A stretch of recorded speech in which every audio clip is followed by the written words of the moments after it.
అందరికీ నమస్కారం. జనవరి సీజన్లో సంక్రాంతి టైం, ఆ టైంలో మనం గాలిపటాలు ఎగరేసే విషయం అందరికీ తెలిసిందే. పూర్వంలో గతంలో ఇలాంటి పేపర్ గాలిపటాలు ఉండేవి.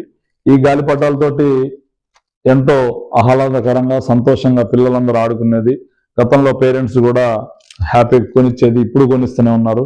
దాంట్లో భాగంగా పేపర్ గాలిపటం వల్ల వచ్చే లాభాలు ఏంటంటే, ఏదో రోజు గాలిపటం మాత్రం ఎక్కడొక్కడ ఎగిరేసినప్పుడు చిక్కకపోవాల్సిందే. చిక్కుపోయి అక్కడ అది చినిగిపోవటం, లేకపోతే ఆవిరైపోవటం, లేకపోతే అదే విధంగా వర్షానికి ముక్కలు ముక్కలు అయిపోయి కింద పడిపోవటం వల్ల, ఇదే పేపర్ గాలిపటం వల్ల అయితే హాని లేదు.